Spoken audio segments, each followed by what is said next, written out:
Tell us a little bit about what you saw and being able to relay that message to Cora when you watched Kimbrel pitch and kind of help out so he wasn't tipping his pitches.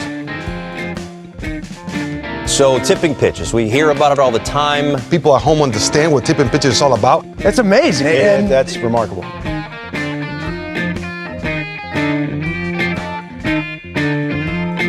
Alex, I think you and I went into the 2025 Tipping Pitches bingo card, which, if you haven't listened, was 2 episodes ago on this here podcast feed. That is the Tipping Pitches podcast that you are listening to right now. Thanks for listening. We went in with a little trepidation. Trepidation's the word that I would use. Do you agree with that? I would say so. We spent a long time preparing for it, but I think that the shadow of last year loomed large, where it went so well. We hit bingo at like the perfect time of the season last year on the card, but basically like I think September-ish, mid to late September. And a healthy dose of things that did and did not hit, and that was going to be a hard thing to recreate. We're now 2 weeks into the season, and we got two items checked off of the bingo card. Yeah. Are we progressing too fast? What say you? Xander Baisley. Right. Lex Baisley.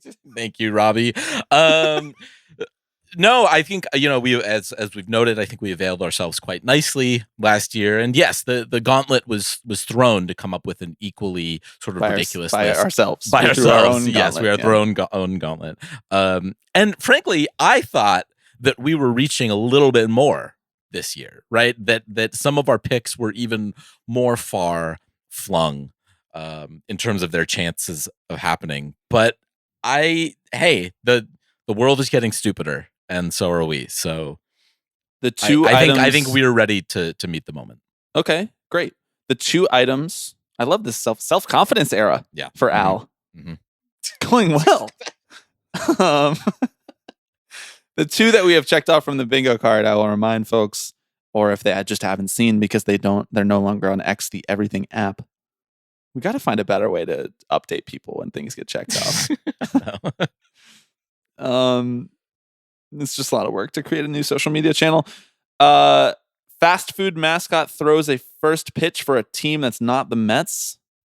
That was Ronald McDonald. I think I even got the right fast food mascot when I predicted this. I think so. By the way, because you started looking up pictures of Ronald McDonald, and then it was revealed that you're afraid of clowns. Right.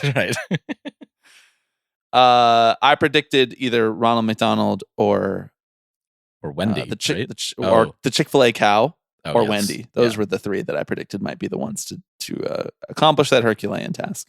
Right. And the other, or maybe the president of the freaking United States. It's my favorite fast food mascot. I'm just going to ignore that entirely. The next one was a story coming out about a team using AI in their front office. This was the Boston Red Sox and their president of baseball operations, Craig Breslow, giving quotes to a genuinely very random website. But guess what? We didn't specify when or where or how or what outlet. No, they got the scoop. They got the scoop. They were asking the questions.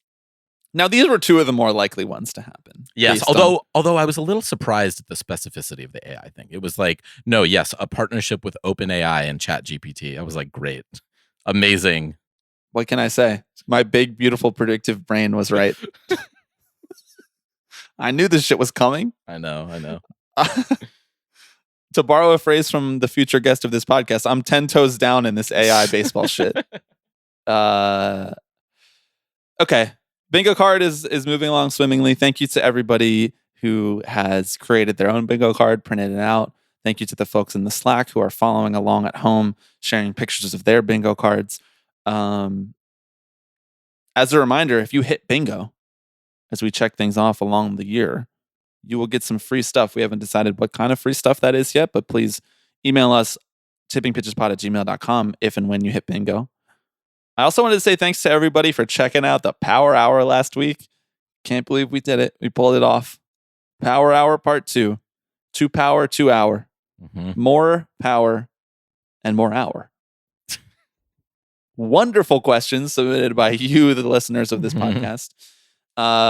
All 60 questions are available on the public feed in our most recent episode.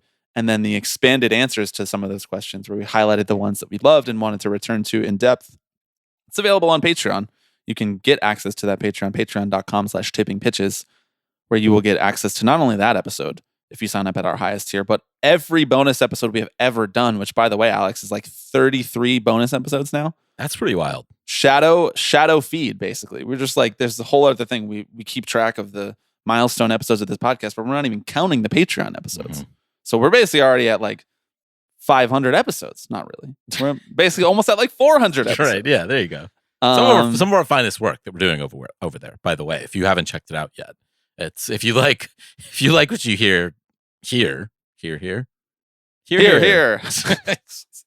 Just keep going.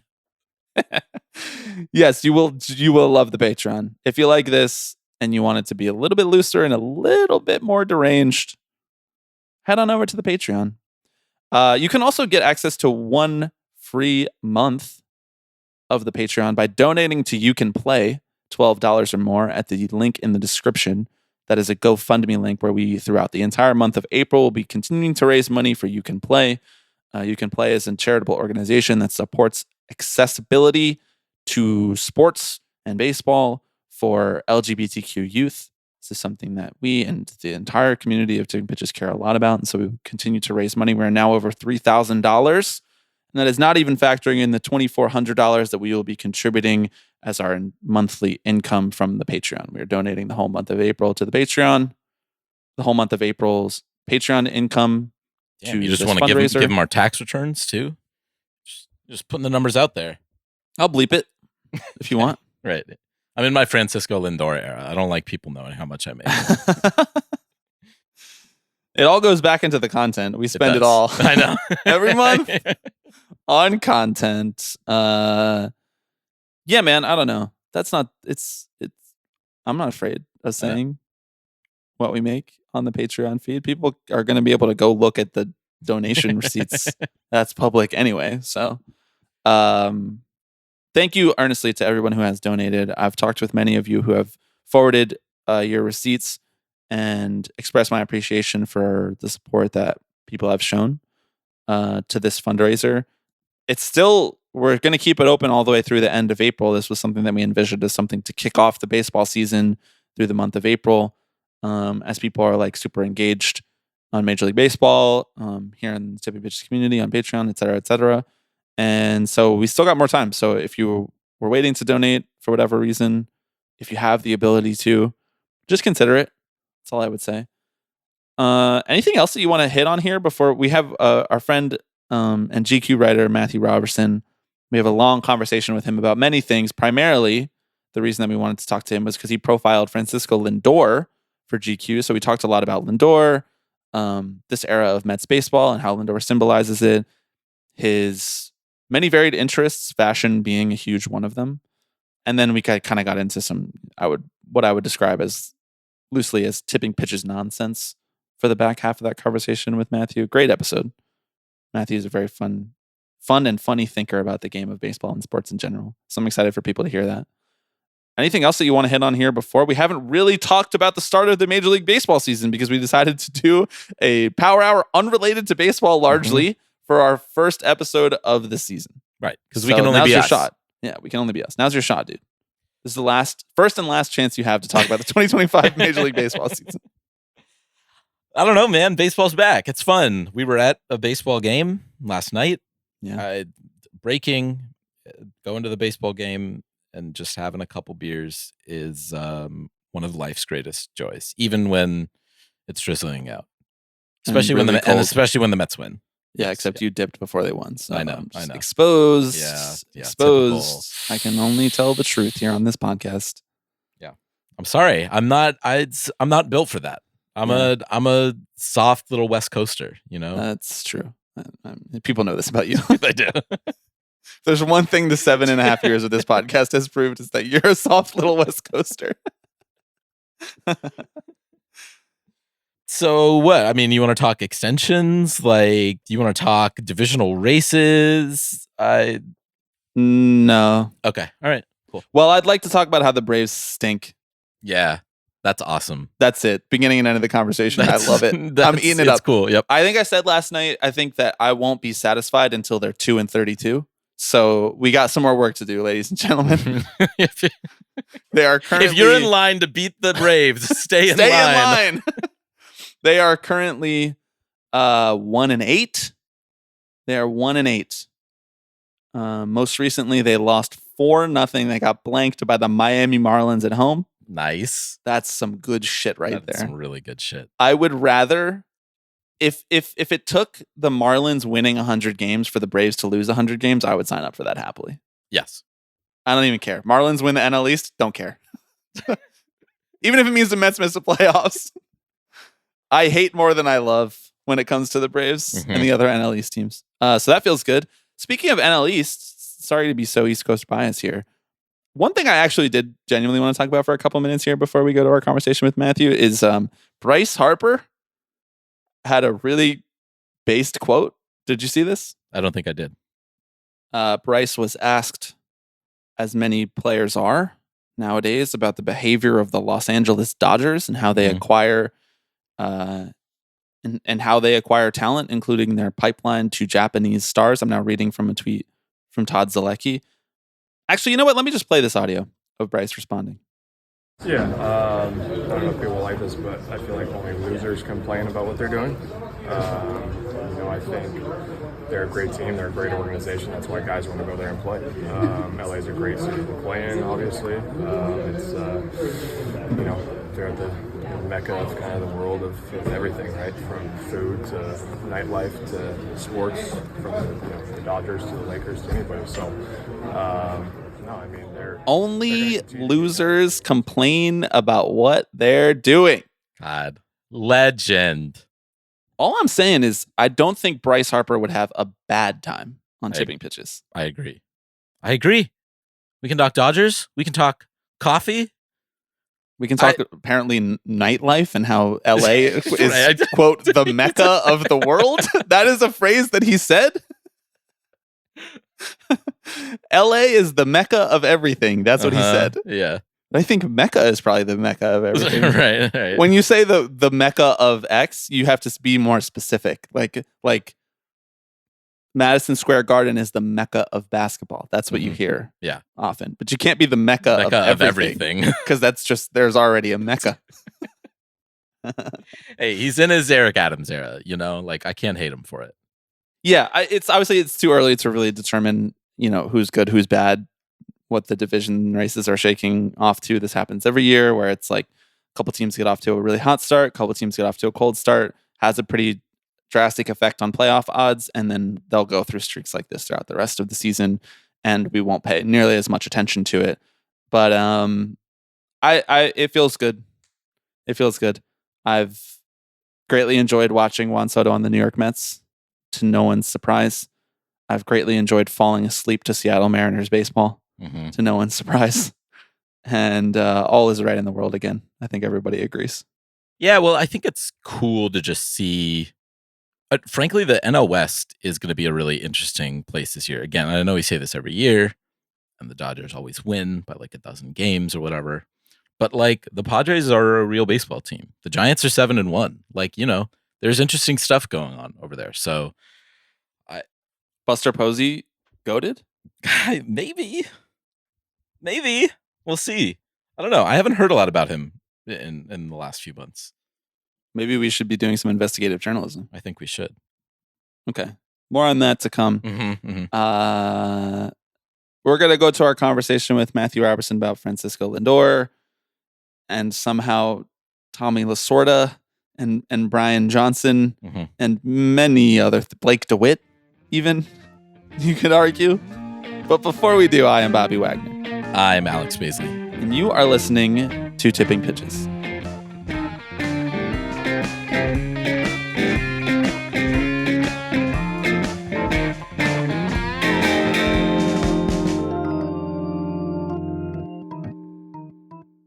Okay, we are joined by maybe Tipping Pitches' most chaotic guest in history, Matthew Roberson. Lot to live up to with that intro. Are you feeling ready to do it? I guess I didn't know that was my reputation here. It's funny that that's my, like, you've already put that label on me before I've even said a single word on the podcast. Right now, it's going to characterize how everybody feels about it. Do you want me to redo the intro? Do you want? Should we just fuck it? We're doing it live, no edits. If you want to go off the dome with a new intro, yeah, I'm all ears. No, I don't. I want you to be chaotic, and so I'm trying to set you up for it. This Okay. this discussion was supposed to happen in person, but the old COVID-19 got in the way, so we move on Zoom. It's unfortunate because most of our lives are on Zoom now at this point, but we're going to create the content nonetheless. My first question: are you ready to create some content? I am bummed that I couldn't be in the stew. They call me Stew Pickles. They call me Stew Scott. They call me Junk Stew Lee. Is that anything? I'm just going to let you keep going. One. This is good. Keep going. Keep going. Junk Stew Lee. Matthew, you are a sports writer at Gentleman's Quarterly, GQ, and you do a lot of really interesting stuff, profiling athletes, talking to them about how they style themselves, and most recently, you profiled one Francisco Lindor. What'd you think? What was it like talking to him? Obviously, he has become somewhat of a, not even just like a baseball celebrity, he's become a little bit of like a New York City celebrity and steadfast character in the pop cultural life of New York City. I'm really curious to hear what that was like to sit down to talk to him for something that clearly he is like super passionate about in fashion and like his lifestyle. And he's just like such a multifaceted guy. He kind of cuts against the grain of like the boring baseball player. He actually does have interests. And so I'm just wondering, like, human to human, you're a person who I am friends with and you got to talk to Francisco Lindor. I'm curious. Fill me and the listeners of Dipping Pitches in on what that experience was like. Yeah, first of all, thank you for giving me this platform to promote my work. This is really all I can ask for as a primarily someone, what this podcast is, honestly. Right. As someone whose job is to write in 2025, in an increasingly illiterate world, I need as much chance to get people to read it as possible. How many TikTok trends can you work into the lead of your profile of like an all-time athlete? Yeah. In like 2 years, instead of like pitching athletes to sit down for a profile, it's going to be like, come do this 20-second video with us. Right. Get ready with me as I go interview Francisco Lindor. Exactly. That actually is more likely to happen. Yeah, I know. But yeah, Francisco Lindor, very personable, very like you said, he likes doing this stuff. I think he's one of the rare baseball players who enjoys being famous and wants to like kind of lean into that. Like, hey, it is cool that I play for the Mets and I'm, making all this money and I dress well. Like, I'm happy to talk to you about it. The actual story was an interesting experience. I don't know if you guys have spent any time in Port St. Lucie, Florida, but I had the privilege of going down there. It's a place you can go. That's my take on it. That's kind of how I feel about all of Florida. Tipping Pitches has come out recently as a resoundingly anti-Florida podcast. I think that's right. I think it's one of the wotes. I mean, I've never been to like the Mississippi, Alabama part of the world. I think that would probably be, if I had to guess, my least favorite part of America. But Florida's not far away geographically and vibes-wise. I will say I got to stay in West Palm Beach. That's where my hotel was. Okay. And the interview was supposed to happen during the afternoon at first, and they shifted it to nighttime. So I ended up having a whole day to kill in Port St. Lucie. And boys, you know what I did? Outlet mall. Okay, I hit the outlet mall. Hit the Van store. This is some Tipping Pitches shit. I hit a Zoomies. When was the last time you were in a Zoomies? Oh my God. Like, they still make those? 2011, maybe? It goes hard. I actually bought some shoes at Zoomies. I found something that I genuinely liked. I got some Adidas Sambas at Zoomies. Nice. Do you, okay, this is a little bit of a tangent, and maybe we should save this for after we talk about Francisco Lindor, the coolest player in baseball, but do you feel the pressure interviewing these athletes and like interviewing subjects for GQ where you're writing mostly about fashion to like show up looking right? Oh, for sure. Yeah. Yes, what's that like? That is scary. I'm going Mark Maron mode on you right now. What's that like? Tell me about that. Wow. What's that like? That must have sucked.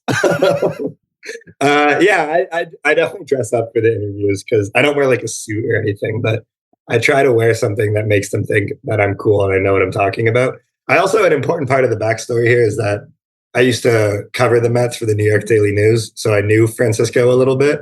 And I'll never forget one time I was wearing like a bum ass, like thrift shop kind of like short sleeve button up. And he comes over to me and like he does the Seinfeld like feel the material thing. Right. And he goes, "What is this?" So yeah, it's just like How do you recover from that? Yeah, right. This is the shirt that I'm wearing today. I also once saw him at the Atlanta Aquarium, which I thought was very cool. That he was like spending the afternoon before a game against their most hated rival, just looking at whales and shit. This is kind of what I mean, where he's like baseball's most interesting man. You know, he's like the Dos Equis guy to me, but for baseball. Yeah, I think he's also the perfect level of famous because like if he was the same, like if he was the Francisco Lindor of basketball and he was like 6'7", it would be really hard to go out in public, but he can blend in pretty easily, especially if he like puts on a hat, you know, hides the cool hair. So yeah, I knew him a little bit before, which helped with the rapport stuff. And he's like not one to shy away from, you know, big kind of not controversial, but the stuff that a lot of baseball players will just immediately like go to their media training and be like, "Oh, you know, all glory to God. I'm so blessed." He does do a little bit of that. I think one of the quotes in the story is like, "God has been really good to me." I always envisioned myself like this. God has been extremely good to me. Yes. But yeah, he was happy to talk about like, you know, I didn't win MVP, but Ohtani went 50-50 and that makes sense to me. Like he didn't do the like, "Oh, you know, like nothing, it's out of my control. I can't worry myself with how the voters think." He was like, "Yeah, Ohtani, pretty fucking good." He's just like me for real. He's like, "I get it. I get why I lost." He talks about, you know, being the captain of the Mets. It's something that he would welcome. And I thought that was going to get Bleacher Report quote carded, but I think they missed it. If you guys know anyone at Bleacher Report who makes the graphics, please have them make one for that. The aggregators were too busy elsewhere, you know, aggregating the Bill Simmons podcast or whatever else. And that's fine. Honestly, Francisco Lindor x Bill Simmons collab would be one of the best moments of my life. He talks about, he sort of teases a little bit. He's like, "Yeah, like I notice other guys' style. Like I keep an eye out. Like there are some guys who I don't vibe with." Did he say any more? Did he go into any more detail in there? Tip his hand a little bit or no? Great question. I wish. No, he did not say he was not like Jeff McNeil, who's your stylist. Right. He didn't say anything like that. There's no way Jeff McNeil has a stylist, obviously. But bro, I knew what he meant for sure. I mean, I've been in a lot of covering baseball in, I guess 2022 was the main year that I was like boots on the ground reporting. Is just standing in the clubhouse staring at your phone because nothing really goes on. They give you like an hour of clubhouse access, but nothing ever comes of it. So the main thing I was doing was like seeing what they would wear and like the fits of the New York Mets in 2022. My favorite guy, who is no longer on the Mets, no longer in Major League Baseball, I believe, was one Eduardo Escobar, who was a big fan of the brand Psycho Bunny. You guys up on this? Oh my God. He is a brand loyalist, bro. And I'm not up on Psycho Bunny, but obviously the whole Fogo de Chao thing, like when he finds something that he likes, he's not deviating from that. That's an awesome type of guy. Also, a guy who plays Major League Baseball. I bet Eduardo Escobar made what, like $20 million playing Major League Baseball. And he's like, "I love Fogo de Chao and this brand that's for like 17-year-old Dominican kids." Let's see how much did he make in his career? Career earnings. Hold tight here, gentlemen. That's great. While you're doing that, I'm going to the Psycho Bunny website right now. Get yourself a little polo. Honestly, I might. Alex rolling up to his job in like a Psycho Bunny polo would be awesome. 52.6 million. Holy shit! His career. Wow. Nice little living for himself that he made. I guess, if I may, people do forget Eduardo Escobar was a problem. No one is talking about this. He probably had a 30 homer season in there somewhere, right? I think he did. Yeah. It's a sneaky pop. Yeah. So he was awesome. I loved him. He had like catchphrases too. Like his big thing was 5 minutes. You ask him anything, he'd say, "Give me 5 minutes." I do remember the Mets social media making a lot out of that. It's like when they would do those videos where they're asking everybody to answer the same question, there would be like 3 or 4 of Eduardo Escobar just saying that he was going to come back and actually answer the question in 5 minutes.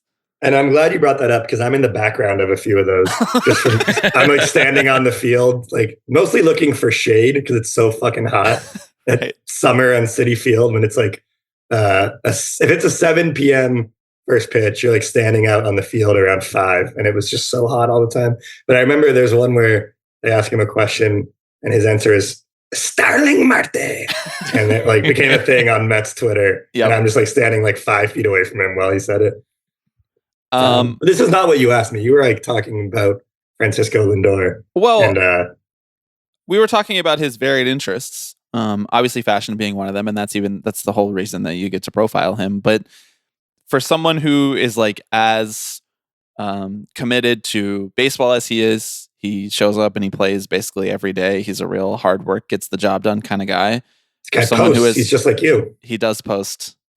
He's not like Alex anymore because fucking Alex doesn't post anymore. He's given up his poster's license. That hurt my heart. But he obviously is committed to fashion. He has a line with New Balance, and he is like one of New Balance's premier athletes. But more so than that, he is committed to being a wife guy. And I think the Tipping Pitches listeners would like to hear what it is like to experience Francisco Lindor's wife guyness firsthand. It was breathtaking to behold. I knew, obviously, like I think anyone who follows the Mets and Lindor knows that he's like all about his girls. I mean, it's right there in the song. You know, we hear it 4 times a game. But the thing that made me like understand that he's like not new to this, he's true to this, real 10 toes down wife guy, is that he brings her up unprompted. Right. And that's how you know, right? Yeah. It's like the questions weren't about his wife or anything to do with his, romance. And he's like, well, Katya, like he'll just like shoehorn her into the conversation really nicely. So that was cool. And I think, from what I've gathered, it's genuine. I don't think he's just like posturing for a newspaper, for a magazine profile. I think he like actually does spend a lot of his time thinking about Katya and his daughters.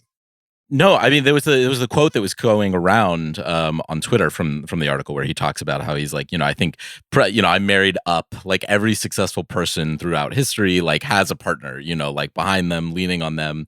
And I think it also made the rounds, right? Because he, is like, whether it's same sex, different sex, whatever, like I don't care. And I even just in that, a couple sentences right there is very revealing about many different parts of his worldview where I'm like, okay, you do believe this, you are thinking about this in a sort of holistic, multifaceted way. I think that's awesome. It's cool. It's, leading by example. It is cool. It makes me wonder what the dynamics are like behind closed doors with him and, the rest of Major League Baseball, who is not very vocal about same-sex marriage. Yeah. Like, I wonder if anyone on the Mets read this and is like, oh, now I hate Francisco Lindor. It feels like you'd have to be pretty ignorant to not know that he felt this way about some things. Like, especially because like Katya is such an involved part of the team and the family environment that the Mets are trying to create, where guys' families are not just around, but like prominently involved in the day-to-day experience of being on the Mets. That was one thing that Soto cited as a reason that he wanted to sign with the Mets. This is just my way of saying, yeah, we could talk about Steve Cohen writing the check, but is the real reason that Juan Soto signed with the Mets actually Katya Lindor? Ooh. I don't know.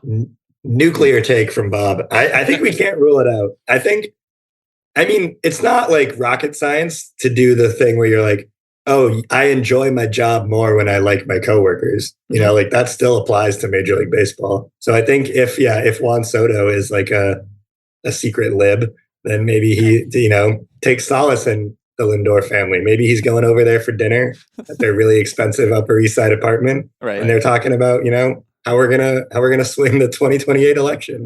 Right. They're like, these tariffs are not great right now. Juan Soto's secret lib would be Juan Soto's secret lib would be an incredible blog name from like 2009, but the internet, that era of the internet has passed us by, unfortunately. There's a quote in here that I wanted to talk to you a little bit about, because I think it's a really fascinating window into how genuine superstars feel that not a lot of guys really talk about. It's when he's talking about signing the big contract and the pressure that's associated with that. You hear the pressure of like, oh, we play in New York. There's all these reporters around all the time. The fans are crazy. but he's more so talking about like the monetary aspect of it and how that's changed his life. And he says, I hate it that people know what I have. They go on the internet and they find my house. I have people coming up to me like, oh, you get paid this. I'm like, shit. It feels like, it strikes me as a very like human way of talking about the normal pressures that we hear. And to your point earlier about how he does do the dumb sports guy platitudes, but then every once in a while you get like that's kind of like a cutting quote. I guess like, did you guys talk a lot about that and like where that feeling comes from and whether or not that was something that he expected to feel when he came to New York, or whether that's something that was like totally you're unable to prepare for that kind of thing in your life? Yeah, we talked a lot about money. We went band for band, me and Francisco. I pull up in my like rental car and I was like, oh, they gave me the fucking Volkswagen Tiguan. I wanted the G-Wagon, but that wasn't available at the Avis lot in West Palm Beach. You got to get Hertz Gold, bro. You got to go Hertz Gold if you want to get that. I'm a Hertz guy because of O.J. Simpson. He's my guy. Love him. Talk about brand loyalty. Get you a spokesman who really leaves an impact on this country. We talked a lot about money. That was like, I knew kind of from the GQ angle that like that would be kind of the move here is like, we don't really do like X's and O's sports coverage. So it was more about like the human element, like you said, of being super rich, having that all be public information, and then having your job broadcast on TV 162 times a year. There was a really funny quote that we had to cut, unfortunately, about how, like, I think I asked him, like, what is the hardest part of fame for you or your least favorite part? And he went into this whole story that was so specific that it had clearly just happened to him. He was like, I hate when I'm at a restaurant and I'm eating bread and then someone comes over and they're like, hey, are you Francisco Lindor? And now I got to shake their hand. And then I'm like trying to go back to eating my bread, but my hand is all dirty. like, okay, interesting. That does sound like that would be annoying. Superstars, they're just like us. That's awesome. They don't want to touch a rando's hand in a restaurant. And I think that's good advice for people who are thinking about, if I see Francisco Lindor at Carbone or whatever, what should I do? Right. Well, is Francisco Lindor out there eating at Carbone, bro? I'm sure he's been. I bet he's doing a lot of, my personal chef is cooking up for me and Secret Lib Juan Soto and the other Secret Lib. The Mets Secret Lib dinner parties probably go so hard. Right. That's dark woken action right there. But yeah, to answer your actual question, Bob, the human part of Lindor was the most fascinating to me because I think he's kind of at the point in his baseball career where he's like, whatever happens, happens. You know what I mean? I don't think he's like going to lose sleep if they don't win the World Series. Sorry to break it to you. Like, he wants to win. Every baseball player wants to win. But I think the pressure diminishes a little bit if someone gives you $341 million. You know what I mean? It's like, okay, like now I'm good. I'm still going to post every day and try my best. But like, I think that brings a lot of peace when you can like kind of be good financially for several generations over. Mm-hmm. And also not have to like, with Soto in the mix now, it's also like not all on him, which I think takes a huge weight off of his shoulders. And I think that's partially why he was like so candid in talking about this stuff. Like, I think a quote that did make the story is he's like, yeah, I think we're going to be pretty good, but that doesn't mean that other teams can't come in and just steamroll us or something like that. I was like, that's a good sense of humor to have about where you are in life. Like, he's not like, if we lose one game in April to the Marlins, I'm going to lose my shit. He's like, I'm good, man. Like, I have a good life. I'm really good at baseball. It's another thing he said, I believe verbatim. So he's like at a place, I think, where he's comfortable with himself and his kind of, space in the baseball ecosystem. Yeah, well, I mean, it takes the pressure off in terms of like your timeline too, right? You bring up when he was with the Guardians, how he was kind of like, I got really close, but is this the place where it's going to happen for me? I don't know. When you know that you're going to be around for the next 10 or 15 years, there's a little bit, definitely a sense of, okay, if not this year, then next year, if not next year, then like the year after that, like we're building something. And I do think like, it sounds like there is organizational buy-in, honestly, top to bottom, being led by like guys like this. I thought it was fascinating, the you call him a meticulous note taker. Can you like talk more about like what is he? Is he like bullet journaling? Does he got like his planner? Does he have the 5-minute journal? Right. He's doing the Cornell method where he writes like the big idea on the left and then the smaller ideas on the right. Yeah, I guess I have not been in the Mets clubhouse in a while, so I don't know if he's still doing this. But 2022, the year that I was like actually there a lot, he would after every game just sit down at his locker with a notebook and like write down. He never showed me what was in the notebook, obviously, but he would write down notes on. That's intellectual property, bro. That's going to be optioned into a movie in 20, 30 years. Yeah. That's going to be a great Bobby 50th birthday gift whenever that hits eBay. Once Francisco Lindor starts selling all of his memorabilia, I'll snatch that up for you. Right. For my 29th birthday, he got me a walk-off sack fly. But for my 50th birthday, his notebook from the year they won the World Series. That's right. Yeah. You're going to have all the intel on like how to hit a fucking Pierce Johnson curveball. Right. I'm going to be all over Jeff Hoffman's shit, bro. In the adult baseball league. So yeah, that like really stuck out to me because I think a lot of players do this in some capacity, but the fact that Lindor would do it like before, you know, like the game ends, they come into the clubhouse, they shower and everything. And then he would always do that before he had to like stand back up and talk to the media. I think it was like, let me get these ideas out while they're fresh. And so I remember talking to him about it once. I was like, how long have you been doing that? And he was like, pretty much my whole career. He said some veteran from Cleveland kind of taught him that. And it might have been like Carlos Santana or perhaps my guy, Jay Bruce. We talked about Jay Bruce more than once, I remember. Me and Francisco Lindor. That's one of your guys, right? He's on the list. Yeah. Mariners legend, Jay Bruce. Yeah. Sure was. Yeah. Jay Mariners, Bruce was playing first base for the Mariners at one point. Mariners legend, Mets legend, Reds legend, Jay Bruce. He's been around. That's a guy who I first names legend. Yeah, I haven't thought about him in a long time. This would not be tipping pitches if we didn't shoehorn a way to talk about Steve Cohen, but it's actually not shoehorning because it comes up in your piece. I got 10 minutes on the phone with Uncle Steve. Wow. Okay. Million questions just cropped up.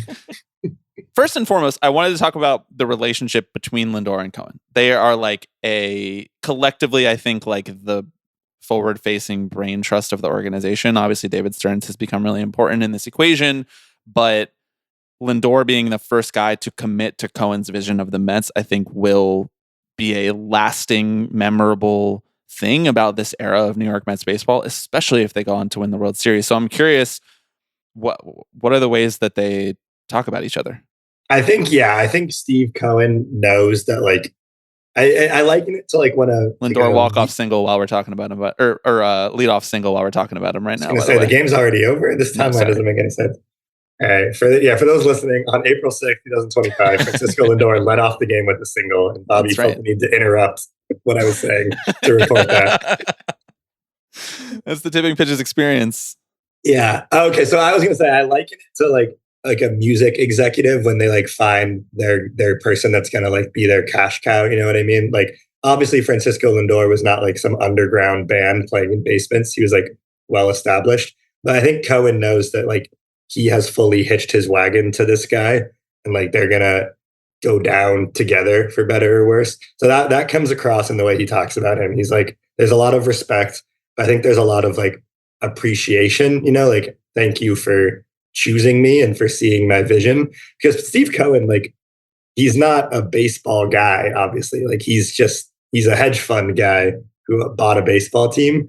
So I think it would be easy for baseball players to kind of like poo-poo him, you know, and be like, whatever, man, like, I don't need you to talk to me about my splits against lefties or whatever. But I think with Lindor and Cohen, they like are probably closer to that relationship than any other player owner combo out there, because there's such a like mutual respect. Like, thank you for changing my life on both sides. Like, you know, for Lindor, like, thank you for giving me $341 million. And for Steve Cohen, I think it's like, thank you for making the team that I paid a lot of money for actually good and respectable. So yeah, they have a very symbiotic relationship, I think, to use a 10th grade biology term. Shout out Miss Hardkey if she's listening. I'm sure she is. She is. I think she's a patron, like actually. Basically guaranteed that she's listening to this podcast. Miss Hardkey, I don't know actually if I should say her full name, but she, I was going to say she was a white woman with a black man's first name. And she addressed that day one. She's like, I know what you're thinking. It was really funny. Let's just address the elephant in the room. Yeah, that's really funny. That's amazing. Honestly, I mean, that relationship doesn't surprise me too much because Cohen really does. I mean, there's been much ink spilled on this, right? But like, he is not necessarily approaching running a baseball team like the 29 other owners, right? There's a little bit more of a sort of like flippant, like, fuck it, yeah, like we'll throw money at the problem. Like, yeah, I'm rich, you're good. Like, let's build something together. Which let's I think be is rich together. Right? Exactly. We can do this. It seems great. I would love to play for Steve Cohen. Like, obviously all owners are bad. We know this. I know the podcast I'm on, but Steve Cohen feels like the least bad of the 30 owners, probably. Alex is crunching the numbers in his Right. head. You guys have probably done this, right? We literally have done the least terrible owners draft. Yeah, we did it with Jake and Jordan. We did a least terrible owners draft. And Steve Cohen did not go first, but this was 3 years ago. So a lot of stuff has changed since then. Namely, the fact that Steve Cohen just continues to heap big gobs of money on large stars, Juan Soto in particular. So I don't know. I think I'd probably pick him first overall. There were still some questions about whether or not he was going to go Wall Street mode on the Mets in that 5-year window. And I'm not stupid. He might still do that at some point, but. Well, and you love SEC violations. That really makes you respect the guy more, from what I understand. Hang the fucking banner, dude. He's paid the biggest SEC violation in the history of human beings. So let's go. That flags fly forever. If you're going to do crimes, you got to do them to the fullest extent. None of these Mickey Mouse financial crimes. Right, exactly. Anything else to add about Francisco Lindor? Do you like his style? His style is very it's like a legitimate taste, He's not just showing up in like the baseline trend of the day. At least that's my understanding of it. He's coming in and it has his unique thumbprint all over it. I know some people who just straight up think he looks ridiculous how he dresses. I think he dresses very cool. What is your opinion on his actual style? I do like his style. I think anyone making that much money is going to have some wild fits where I'm like, you do look ridiculous, but also like the cool part of the ridiculous outfits is like, this costs more than 3 years of rent for you. Like that's the whole point of looking that ridiculous. It's like, this is all designer. You don't know anything about this. So I agree. Sometimes those I'm like, nah, don't need it. But I mean, the Mets, they do drip cam before the games where they show the players' entrances. And most of the time they like didn't have enough people, like they would just show like some middle relief, like Drew Smith would wear like a black t-shirt and they'd be like drip cam. Yeah. It's like Drew Smith wearing a black t-shirt and a Cuban linked chain. Like he's just straight up like currently in Staten Island and has been there his whole life. Yeah. Longest tenured Met, I believe, is Drew Smith. Is he still on the team? Actually, I don't know if he's No, Nimmo is the longest tenured Met. Oh, sure. Okay. Yes, you're right. I think Drew Smith is the longest tenured pitcher. I think you're right about that. Okay. But yeah, so I look at Francisco Lindor most of the time and I'm like, you do have good taste. And I think that's most of getting dressed. You know what I mean? It's like, I understand that there's going to be some stuff that I can't afford or I don't like visually, but the fact that he's doing it at all tells me that he's like actually about this fashion shit, which is cool. Cause there's like, it's like him and Jazz Chisholm and like Harrison Bader has like the white boy swag, but there's really nobody else in Major League Baseball who cares about clothes like they do. Well, I know that, I know, maybe I don't, that, you didn't style him for the photo shoot. Maybe you did. Maybe I'm not giving you enough credit. But I'm just kind of curious, like, do you have any insight into like what that process is like? Like, is it the GQ team going to him and saying, hey, we've got these 6 outfits, like pick the 3 you want to be photographed in? Is he bringing his own pieces? I don't know if he brought his own pieces. The cleats are definitely his. There's a picture where he's wearing like a regular outfit and then the shoes are cleats. I thought that was very cool. I mean, he obviously has enough New Balances to, feed the whole world. So yeah, he brought some of his own stuff. I believe the way it works is, there's stylists on those stories who like, will be assigned to the subject and they kind of do their research on his like personal style and see like what kind of stuff he would like, what kind of fits the vibe of the story we're trying to tell. And then, you go in on the day that his photo shoot was happening in the World Trade Center. I went down and like said hi and like kind of washed for like 10 minutes or so. And there's just like racks of clothes all over the place. So I think they probably like our team puts together like little lookbooks and outfits that they think he would like, and then he gets to choose, the ones that he fucks with the most, and maybe makes little alterations here and there. I'm really glad that the digital cover ended up him being the David Byrne suit and the Mets new alternate jersey underneath. I think that looks really sick. And it tells you, like, in the comments, people are like, this looks like me when I would wear my dad's suit. I'm like, okay, well, this is not for you then, buddy. You don't understand swag at all. Baggy is back. It's cool to dress like you were Nick Collison getting drafted in 2003. Nice. Deep cut reference. Nice. Sonic's legend. Bring him back. We all know the real reason you went down to the photo shoot down to World Trade Center is because you wanted to get that Condé Nast lunch, bro. That Condé Nast lunch spread. Dude, Francisco Lindor eating a sandwich that's like probably the cheapest thing he's eaten in years. Awesome to watch. Okay. Well, thank you for filling us in on what it's like to talk to the current coolest athlete in New York City. Aaron Judge could absolutely never. Now it's time to talk about Now it's time to talk about the real shit. The shit that you really wanted to come on this podcast to talk about. We have a list of genius ideas that Matthew Roberson has, a long running list of genius ideas. Let's give him the backstory. We were at the New York Mets game last night, all three of us, and I was texting you these ideas as the game was happening, so I wouldn't forget them. Right. As little bits would come up in our conversation, I would that's go, how "Oh, content that's good." Is created. I'd write them down. Yeah. So that's the backstory. Lindor's story is second on this list. So behind, of course, the banks are out of money. Right. This is a big problem. This is the number one problem facing the world right now. How could we not talk about it? Well, how does Lindor afford any of these clothes if the banks are out of money? These are open questions I have. Did you talk to him about this? He goes to the bank of Katya. Katya just has all of his cash. That's why they need the really big apartment. So one room can just be a vault. You mentioned that you did cover the team for the New York Daily News. I think out of necessity in 2022. That was not what your assignment typically was. But yes. What was life like on the beat? I mean, we don't talk to a lot of beat reporters on this podcast because we don't usually talk about day in and day out stuff. Like, as knowing you like I do, you are a guy who observes when things are kind of like ridiculous and archaic. Yeah. And I feel like the beat is one of those things. So stories from the beat? What's the New York Mets beat like? Yeah, you're all right. I was doing a lot of like Jim Halpert look into the fake camera when some weird shit would go down. But yeah, you are right. It wasn't my like actual job. I was kind of the backup beat because beat writers, like everyone, need days off now and then. Sometimes they don't want to travel or they don't want to watch the Mets play 4 home games against the Reds. So I would slide in there. And I would do that on the Yankees side too. So I was kind of the baseball general assignment / columnist guy. And then maybe a super utility guy. Ooh, I was Daily Dylan News Moore. Super utility. Yeah, I was a Mark McLemore for the old heads. Shout out Mark McLemore, the glue of the 2001 Mariners, the best regular season team of all time. Well, we're going to talk about the Mariners, and that won't be the last time the name McLemore is uttered. But let's just put a book in that. Okay, yeah. Well, now I'm excited. But in 2022, I got hired in 2021, hilariously, while I was still living in Seattle, Washington. And that was the Zoom press conference era. We were not allowed in the clubhouse.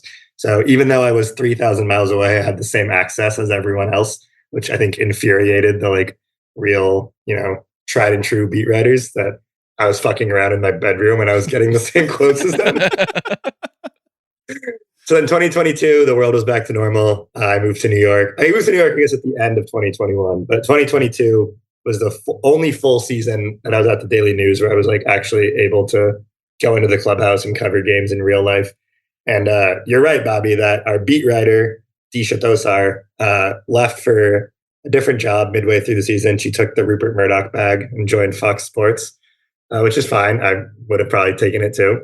But she left during the season, which made me the Mets beat writer for like, I think it was really like all of July and August of 2022 until they hired Abby Mastracco, who's still doing the beat over there. But the interim basis, July and August was me. So I remember I did an entire NL East road trip. I mean, not consecutively, right? I think the first one was Miami, Atlanta, and the second one was DC, Philly. So I saw a beautiful fucked up division. As my old editor used to say, there is no God in the NL East, and he is completely right about that.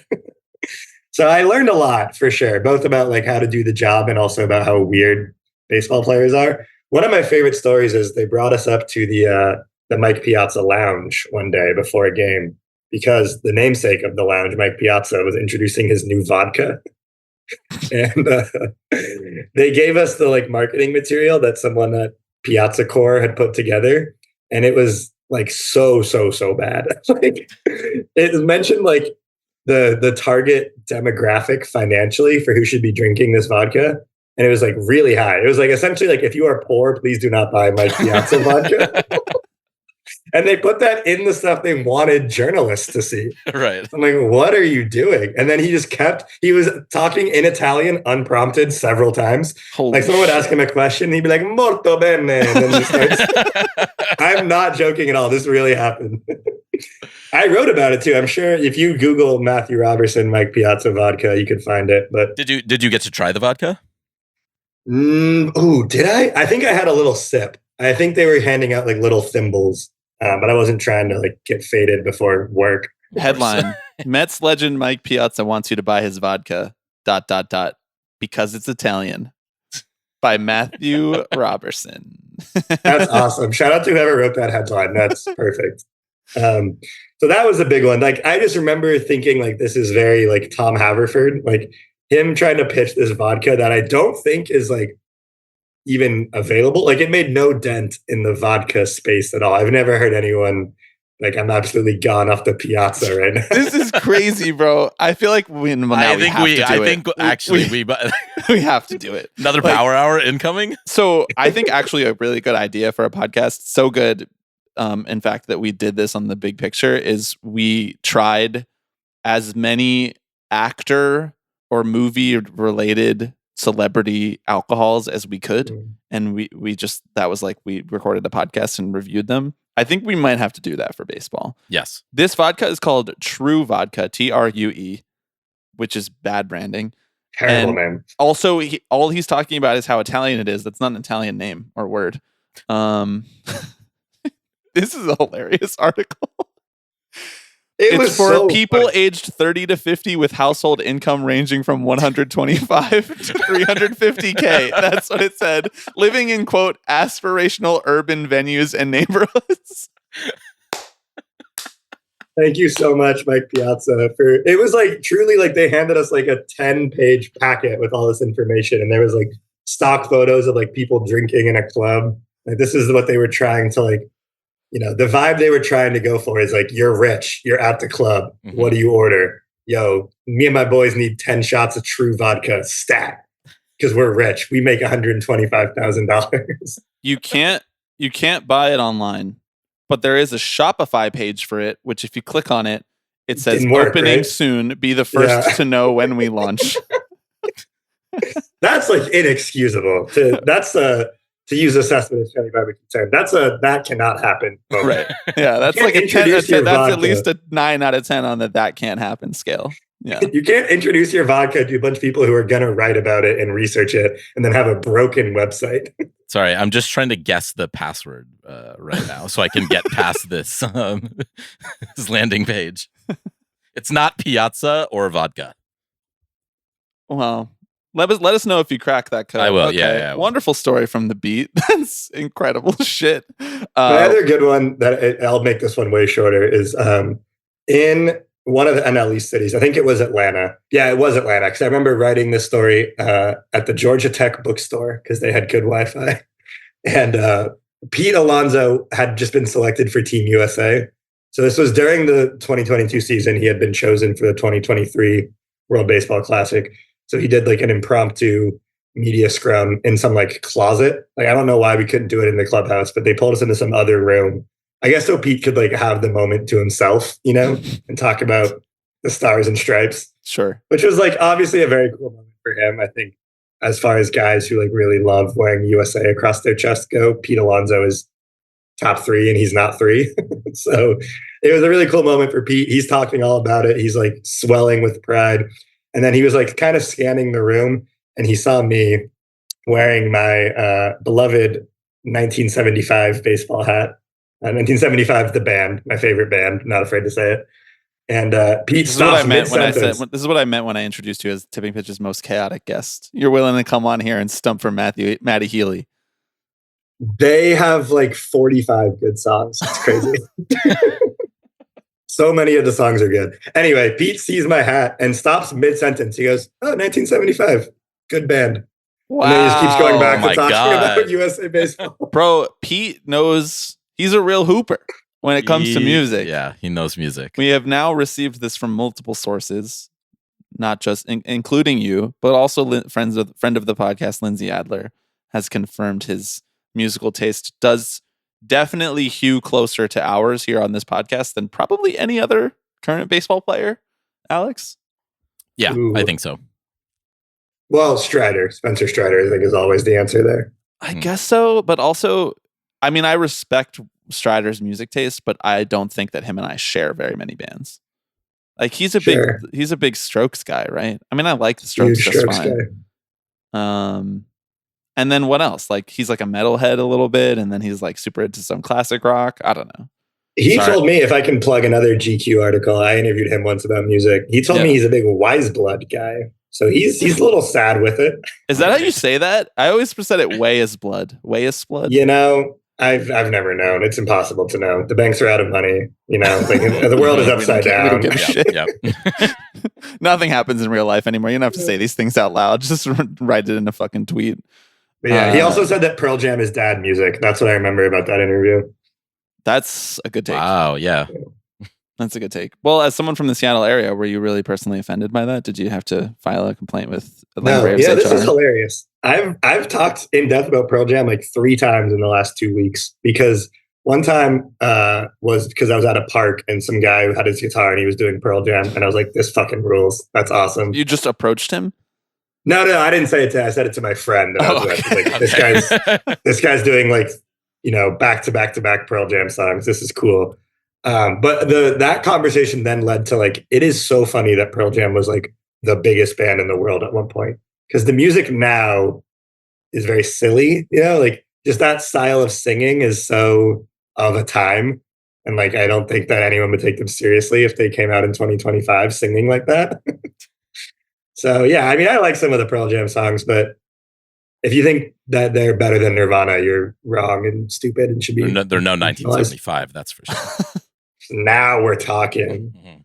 I always thought it was the 1975. Is it not? Is it like It a is. Facebook It is. situation? It Okay, is. okay, good. It's the 1975, All right. which they got from a Jack Kerouac book, if you want to hate them even more. Of course they did, bro. Of course they did. I've always said this. I've said this to you, Matthew. I've said this to you, Alex. I've said this probably on this podcast. I just don't know the songs. I've just never wanted to get into it. I'm feigning ignorance about the whole situation so that I just don't have to engage. It's just one of those things. It's like that's over there and I'm over here and I'm fine with that. Well, they kind of slither between genres. So there's some stuff that you would definitely like. Like there's some stuff that's like real balls to the wall guitar rock. Like for instance, a song, I'm not joking, just called Sex. Really good song. Alex is nodding. He knows that one. Yeah, honestly, the thing is, they really do have some bangers. I'm not gonna lie. I can't believe we're talking for so long about the 1975. Like I can't This is believe I my let this agenda. happen. Two You've powerful hoodwinked me. Matthews. You've hoodwinked me. I'm also I just want you guys to know I'm doing the rest of this podcast with on my browser. I have the True Premium Vodka Twitter page open. Their last Right. tweet is their never forget post from 9/11 in 2021. So I was there for that too. I was there for the 9/11 anniversary game where Lindor hit 3 homers. 3 home runs. And Yeah. before that game, Mike Piazza addressed the nation. And I remember him saying some weird shit. I think before last October and his many huge moments for the team last October, the biggest of which probably the grand slam to eliminate the Phillies. I think that game that you're referring to was probably his best moment as a Met. 3 home runs against the Yankees. It absolutely ripped the house down at Citi Field. You got dudes running onto the dugout waving Puerto Rico flags. Like that was that was an incredible moment. And I was watching that from my apartment in Los Angeles just in disbelief that this guy was on my team. So I still feel that way 4 years later. I still think for me too, that's the most memorable game I saw. Like I covered playoff games when they played the Padres in the wild card series that year. And the 3-homer 9/11 game is still takes the cake as like the loudest, the most memorable, like all that. It was so cool. Coolest individual moment though, I was there for the Nimmo Justin Turner home run robbery. That was like sickest play I've ever seen. Yeah. That was also the same day as Timmy Trumpet. Fun fact. That was the last time things were good in that season. No, DeGrom was pitching in that game, Sure I was. remember. He gave up multiple hard to hit balls to center field, and Nimmo was able to steal one. All right, what else we got here? What do you want to go to next? Here are the choices. The Mariners interviewing Bryan Johnson. Oh, we got to do that one, obviously. Your MVP 05 team, Tommy Lasorda, and a late breaking addition to the list here. Excessive force when someone runs on the field, which is something that we observed in full force yesterday at the game. This is real. I've thought about this before too. It's insane. This feels crazy. like what we should talk about because this is topical. This is very tipping pitches core. We saw a guy last night run on the field at City and get fucking Brian Urlachered by the security. It was really sad. Not before he made a couple dudes fall out there though on the wet grass. Well, I was going to ask. true. Do you think that plays into it at all? They're like, you embarrassed us. Like we have to embarrass you now. 1,000,000% yes. That's definitely what it is. And those guys, like the guys who work security at a stadium, that's like they've been waiting for that moment their whole Right, life. exactly. Yep. They That want to makes a do career same right shoulder, there. same foot, and just rock some guy. That's like in the mafia when you get made, like that's your shot. You put on you put on your good suit for that day. They probably get pissed that it's not televised. They're like, come on, this is my moment. So true. But they went so hard on our guy last night because you're right. He broke some ankles. He ran around for what felt like at least a full minute. And then when he kind of just gave up, the first guy jumps on him and corrals him. And then a second guy came in and speared him, 15-yard penalty. That would have been I think that would have been an ejection in today's NFL. Yes. In today's, it was targeting 100%. Yeah. Woke, cowardly NFL. Well, targeting, Alex. A little football knowledge there. Okay. You know it. All right. I see you. Yeah. The second guy went Fonte's perfect mode. Remember him? Yeah, I do. Yeah. Cincinnati Bengals. Every single time they played the Steelers, he would get ejected and suspended for a game. It was just handing out guaranteed. CTE. Just giving it out for free. What would be your strategy if you ran on the field? You guys have ever thought about this? Okay, great. Yeah, I have. I think if you jump in from the left field foul pole, you got to try to make it to the right field foul pole and then jump back into the crowd and make an escape. Right. I think you have to have a plan. Running around in circles has never made sense to me. Isn't the goal not to get caught? So you want to run all the way across the field and then kind of hide in the stands again. I don't know if the goal is not to get caught because you kind of have to know that you're going to get caught, right? Right. I feel like I have seen like one or two videos of some pretty incredible escapes, right? Of guys who are doing exactly what you're talking about, where they just are able to hop back into the crowd and the half a dozen security guards just can't move like that anymore, like they used to, honestly. That's a good point. There should be a more extensive tryout process for the security guards. If you can't make an open field tackle, why are you out here? Yes, exactly. You got security guards out here doing the Oklahoma drill just in the Citi Field parking lot. The real move would be to go like they do in the town. You jump back into the crowd. You have a layer underneath. You switch jerseys, shirts. Mm-hmm. Yes, switch hats, put on a hoodie or something like that, and then you're just gone. You're just gone. But I don't think people want to do that. I think people want to be tackled. Yeah. I think I know what happens here. I think if you run on the field at a baseball game, your friends or whoever you're with have said, hey, if you do this, we will come bail you out of jail, or we will give you the amount of money that covers this. Because otherwise, like, what is the incentive, truly? I'm going to go to jail for fun? That doesn't sound cool. Our guy yesterday was holding something in his hand that he seemed like he wanted to put down on the grass right before he got caught, before he got perfected. But I couldn't tell what it was because we were in the cheap seats. I'll go back and check the tape. I took video of it. He was going to like plant a flag, you think? Yeah, I think something like that. And I don't know. It's a little bit sus at this point in modern life when someone's like holding an item that you don't know what it is and they're like placing it in a public place. That's true. That is actually where the safety comes into play. Like you could have stabbed fucking that guy. Who was that guy that we were like, this is an NPC on the Blue Jays? Alan Roden. Yeah, Alan Roden. Is he their left fielder? Alan Roden. Alan Roden could have died last night.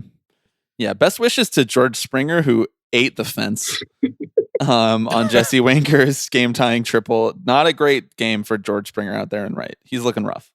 You had a take. You said it was the worst game you've ever seen a right fielder play. I mean, he had 3 different Little League plays out there. 3 of them. He let the ball go through his legs twice, and then he ran into the fence. So just call him like I see him, guys. I don't know what to say. Yeah, keep prayers up for George Springer. It might be time to learn Eric Hosmer podcast status. Oh wow, you're. He looks horrible. He can't hit either. His at bats were terrible, and he couldn't field. I don't know what's left as a baseball player. You're relegating him to the Shure MV7 life. I was just gonna say he could DH for a couple months. He could DH, I guess. You're right.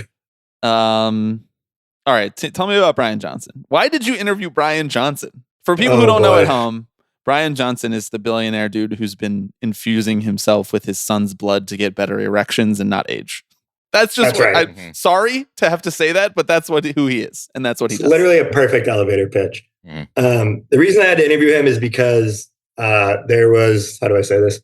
There's a bit of a reshuffling of the GQ org chart in December. So I've been put on a little bit of the wellness beat, which is hilarious because I do not take care of myself at all. You saw me go 2 beers and grilled cheese mode last night. The wellness guys are definitely not eating that. Yeah, by the way, free plug, good, dude. Yeah, that looked good. The Pinwheel grilled cheese at Citi Field is so good. Your friend said it best. It's like, imagine if a cinnamon roll was a grilled cheese sandwich. It's so good. Wow. And you get a little dipping cup of tomato soup. So get that if you're at Citi Field soon. But yeah, anyway, on the wellness beat now, it's hilarious. They have me doing our real life diet interviews where I talk to guys about the stuff they eat in a day. But so when we got Bryan Johnson for it, we were like, it would be a waste of time to just be like, Bryan, tell us about hitting your macros. We need to ask him the insane questions about what he actually does in his life. So the story is not out yet. I think it'll be out in May. Sorry to do a little teaser for your listeners. Subscribe to GQ wherever you get magazines. Please subscribe to GQ. This will not be in the print magazine, unfortunately. I was trying to make it a cover, but they said that's not allowed. Imagine if 100 people signed up for GQ because of this article. That would be huge. Please, your very left-leaning audience subscribing to a corporate magazine would be a great bit. I mean, I personally have always supported what Condé Nast has done, and as you should. I mean, I have the track record of that. So, and we're expanding. They're all over the world now. Anyway, I interviewed Bryan Johnson for 15 minutes on Zoom. I did talk to him about his obsession with tracking his erections, and it's not for sexual performance. That's a misconception about him. He believes that the stronger your erection, the better sign that is for longevity. So he essentially wants life longevity, or the longevity to be able to get an erection at all. I guess both, but life longevity. His whole thing is not dying. He wants to live to 150, which I guess isn't impossible now. I don't know. He's definitely not going to be clear. I would take the under on that. Well, I'm also I want to live forever or to 150. I'm that's barely 40% longer than some other people live in the Mediterranean. Okay, sure, have fun. Yeah. Right. Well, we talked about this in the office. What is the point of that? Why do you want to live forever? I'm kind of team you could kill me tomorrow and it'd be sad, but it's better than living forever. Right. Living forever sounds terrible. Right. Especially when the banks are out of money. It's what are you even doing at this point? That's a good team to be on, and I support that team, but also we got to tighten up that name. I don't think that's going to fit on the front of the jersey. I'm team you could kill me tomorrow and it would be sad, but what's the point of living for forever? That's not fitting on the score bug. You know what that is? That's a 1975 album. That's right. That's right. So what did he say? I don't want you to have to spoil the whole article, but what? Yeah. Did you push back on this? Were you what is the scientific connection between erections and life longevity? Well, I believe my question was, are you still taking recreational Cialis? And he said yes. I believe it's 2.5 milligrams of Cialis to the dome every day, just to keep things erect, for lack of a better term. And yeah, he does it to gather data on himself because his whole thing is I want to biologically be in my prime forever. I believe he's 47, but he wants to look, feel, and in some ways act 18. He looks so much older than 47. I would have said like 65, maybe. He looks so old. Devastating blow for Bryan Johnson, who does listen. He told me that. Right. Yeah, I was like, by the way, Bryan, listen to tipping pitches. He was wearing a unionized the minors shirt on the Zoom. I want to be able to fit into this bad boy forever, so I'm just going to have to keep rolling with the Cialis.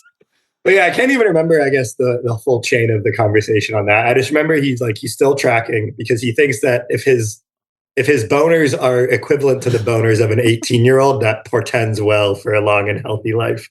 Okay. Which someone's got to do it. No one else is doing that kind of hard-hitting Someone's research. doing the research. Baseball player who's most likely to subscribe to this kind of worldview. Who is it? I mean, so many of them. Like a lot of the whites for sure. If you want to name, I think probably Bryce Harper. Because they both share the grew up Mormon thing. So I think they have a lot of unknowing commonalities, you know. Harper is really, like I'm going to hack my physiology kind of guy. It seems like this is why when we were asked on our Power Hour pod where we answered 60 questions in 60 minutes and drank 6 beers, by the way, that's a thing that we did on a public feed podcast. That's real. That just happened. Anyway, we were asked who would be the best at the 999 challenge, which is 9 hot dogs, 9 beers in 9 innings. And who would be the worst? We were also asked that. We said Bryce would be the worst because there's just no way that he would put that much shit in his body and be able to ingest it all at once based on what he's currently putting in his body. Who did you say was the best? Because I have a name. Well, I want to hear what you say. I don't want. It's not going to be who you said at all because this is kind of a deep cut. But he's on my beloved Seattle Mariners now, so I've been forced to think about Rowdy Tellez more than I ever wanted to. Oh, actually, I think I said his name. I think he was one of my candidates. Yeah, okay. he's a big boy. Schwarber was also on my mind. He was on my list. Yeah, I don't remember if we said anyone else. Lance Lynn is someone that we said, but he had just retired, so he didn't really count. You know who's the wild card on every team, just in life and in the 999 challenges? Relief pitchers. Yeah, relievers. Those are some of the weirdest guys on earth. Yeah. Staffcast has really highlighted and driven home that fact for me in just the last 9 months. It's like every reliever is just a specific type of weird. Yeah, well, they spend so much time just sitting there thinking about shit. This reminds me of another guy in the 2022 Mets, one Tommy Hunter, who was a bit of an oddball. Yeah. I was in the clubhouse one day and he had this booklet of like steers. And he was like, yeah, I'm going to buy some cows. And he's like, how much do you think a cow goes for? And whatever number I said was like 5 times less than it actually is. Like, if you want a real deal, like USDA approved cow, it's going to cost like as much as a house. I can't remember. I had a nickname for Tommy Hunter in that season because I just thought it was so funny the way that they used him. It's like they're going to bring him in to be the shutdown guy. I'm like, here comes Tommy Hunter. But I can't remember what it was. This just goes to show how many facts get replaced in my brain with dumb shit like Bryan Johnson thinks his boners will keep him 18 forever, you know? Wait, sorry. Thanks for bringing this back. I asked Bryan at the end, I was like, Bryan, how old do you think I am? Like, it feels like that would be a good little bit for him to do on the way out. He looked at me dead in the Zoom and he said 37. Oh. I'm a 29-year-old vibrant young man. I'm still in my 20s. I'm doing well, I thought. I had just gotten a haircut and he told me I look 37. He could smell the cigs on you through the Zoom screen, I guess. So now I asked him about that too. I ran a bunch of like scenarios by him. I was like, Bryan, these are things I do in my real life all the time. You tell me if they're good or bad. And one of them, I said it just like this, was the classic combo of 3 drinks and a cigarette. And he was like, you should not do that ever. Oh, man. He's not what's the point of living to 150 if you can't have 3 beers and a cig, dude? You got to live a little. Exactly. I don't want to live in a world. I was saying just last night, they should let you smoke cigs at Citi Field. It's out there. It's outdoors. Yeah. You know? They should have smoking sections of Citi Field. I mean, come on. Oh, wow. I would never leave. I would get season tickets. Squatters' rights in section 523. Great section, by the way. I liked our vantage point last night. I did too. Solid view. I think that there's not really a bad seat in the house in Citi Field, but I actually prefer to be in the upper deck rather than paying like 2.5 times as much just to be in the mezzanine level, I think is super not worth it. This is just as a recommendation for people if they're going to their first Mets game or don't go very often. Like, it's a great view from up there, and I think really comfortable. Like sometimes if you get in like the older ballparks and you're up in the higher seats, the seats are just like incredibly crunched together to squeeze in as many as possible, and they're like slightly at the wrong angle sometimes. That's not the case in Citi Field in my experience, which is just another reason that Citi Field absolutely dunks all over new Yankee Stadium, one of the worst ballparks in Major League Baseball. And as a professional journalist, you agree with that take, right? Right, that's Certainly GQ don't endorsed. Disagree. I certainly don't disagree. I mean, now at the point in my life that I'm in, the three stadiums I've been to the most are Safeco, Citi Field, and Yankee Stadium. And Safeco and Citi Field clear by a mile. Like Yankee Stadium, there's nothing cool about it besides the fact that the Yankees play there. But if you're like us and you don't think the Yankees are cool, then there's no appeal at all. Yeah. I just sometimes you might see John Boy walking around though. And that's that's the dream for me. The John Boy billboard. John Boy pro labor pivot. Has it happened yet, Alex? I don't think so. No, but we're Still watching. Waiting. Yeah, we're monitoring closely. We're watching the signals. I saw a kid last year at the World Series at Yankee Stadium who was watching a YouTube video. This was during the game, like during an important juncture of a World Series game. And he was watching a video on his iPad of Peter Griffin playing Fortnite. The kids are all right. Yes. Dude, I saw on the 7 on the way to the game yesterday, I saw a kid who was sitting on a seat and an old Asian man who was standing above him who was watching the kid's phone with like this at the same time as what he was watching. And the old Asian man was riveted. It was like he was seeing something like this for the first time in his life. And I looked down at the phone and it was like split screen TikTok live of a kid with like that crazy like filter on his face that makes it go like super wide or whatever, like the blockhead filter. And then the other split screen was someone playing Through the Fire and Flames on Guitar Hero. Yo!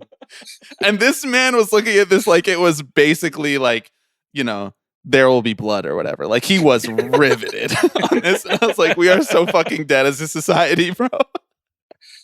I think that's fine. Honestly, that gives me a little bit of hope that the kids are still watching Through the Fire and Flames videos. Yeah, I guess so. That's a good point. This is how we connect generations. We introduce the older guys to Guitar Through the Hero. Fire and Flames, yeah. And introduce the younger guys to old Asian men. Exactly. Right. That's how we build community. Okay, do you want to take us out with your story about Tommy Lasorda? Is that a bad story to end on, or a good story? No, that's exactly what I was hoping you would say. So this is a hilarious product of my stream of consciousness notes from the game yesterday, because I haven't told this story in a long time. I only remember how we started talking about Tommy Lasorda last night. Probably. Oh, I was telling the story about how I had just watched the documentary about Fernando Valenzuela. That's right, where he says, you're getting rocked, but you're going to finish this game anyway. In a World Series game, he given up 4 runs through 3 innings, and Lasorda comes out there and he's like, you're going to finish this one. We used to be a country. I don't know. And we don't need to go on this rant. Just tell us your Tommy Lasorda story. This story is a perfect country story. So the year is probably 2011. Okay. I'm playing club baseball in the greater Seattle area. And the club team I was on had I was on the 14U team or 15U team, whatever at this time. And then there was a younger team who was practicing with us. We were in one of those big baseball warehouse facilities. This was not Driveline. Driveline did not let us practice at their facility. It might have not even existed actually when I was in high school. But Tommy Lasorda's godson, I want to say. I don't believe there was any actual blood relation here, but his godson was on the younger team. So Tommy Lasorda came to the practice, just dropped by, which was so funny in itself because a lot of kids in 2011 are like, yo, who is this old man? We don't know who this is. His name does not carry any weight for me. But I obviously knew who he was as a real head. I was there in 2001 at the All-Star game when he got maimed by Vladimir Guerrero's bat. That was one of the funniest things I've ever seen in my life. Nice. And then they brought him the chest protector. Right. But so Tommy Lasorda is there to watch his godson or whatever, and then he kind of starts making the rounds. He watched me in the cage for a few swings and told me this is not a joke. It's so specific that I could never make this up. He told me that I reminded him of a young Blake DeWitt. Former Dodgers farmhand that Tommy was very high on at the time. a little bit of a utility man himself. Exactly. Line drive hitters, sprayed the ball around. That was my game. I had no power at all. I was hitting singles. But yeah, that was hilarious. I was like, thanks, Tommy, I guess. Holy shit. That's so cool. Yeah. No, I take that to my grave with me. There's a kicker, though. So if practice ends, he gathers us all together. So there's like 2 full baseball teams of suburban children listening to Tommy Lasorda scream. His normal speaking voice is screaming, of course.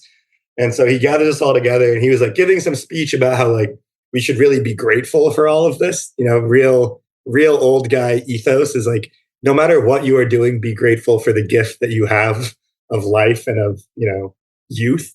So he's like, look around at this place. Like, this is beautiful. We didn't have any place like this when I was growing up. And then he hits us with, when I was growing up in my neighborhood, we had 2 baseball teams. We had the blacks, we had the Italians. And then he takes a beat. This is like the best comedic timing I'd ever seen. He says, we had 2 teams. We had the blacks and the Italians. Takes a beat, and then he goes, I was on the Italian team. Oh my God. This man's got bits. I don't think Tommy. I don't think it was a bit to him, unfortunately. I think it was more like unintentional comedy. Oh, if he had it his way, he would have separated us into the blacks and the Italians as well. That's how he builds a roster. Oh man, he is a Pennsylvania guy, Norristown. That makes sense. That adds up. I think he would have come on the pod if we'd given him the chance. No. No chance. I think there are so few people who would come on this pod, Alex. I think it's like so like who are actually involved in it. Like this was maybe like 5. Especially from that era. Oh my God. They thought socialism was like a mental plague. Right. Yeah. They would shoot you on the pitcher's mound for talking about baseball the way that you and I do. All right. Matthew Roberson, sports writer at GQ. What else do you want to plug? Anything? I feel like you've done an effective job of plugging your work throughout this interview. I have, yeah. I'm all over the map now at GQ. It's not just sports. I interviewed Claro in January. That was fun. Shout out Claro. I talked to her a lot about the internet, and I could tell that she wasn't that hyped to talk about it. Like the angle was supposed to be like we were talking. She had been nominated for her first Grammy, so that's what the interview was ostensibly about. But then I was like, I asked her about that Luigi playlist. Luigi apparently had a Claro playlist that people found, and she immediately cut me off, and she goes, "That was fake." So she knows. She sees everything about her on the internet. You know? That's cool. But yeah, follow me on Twitter. I'm still on Twitter. I think it's fine. At mroberson22. Follow you where? There's X the everything app. Thank you, Alex. Yeah. Nice ring. We got to stick to house style. You work for a magazine. You know all about house style. That's true. I'm at mroberson22. There's numbers in it because you guessed it. I made it in high school. That was my baseball number. Thank you so much. This has been great. Yeah, thank you, fellas, for having me. This really speaks to the power of podcasting, but also the power of friendship that I've seen you guys now twice in the last 2 days. Yeah.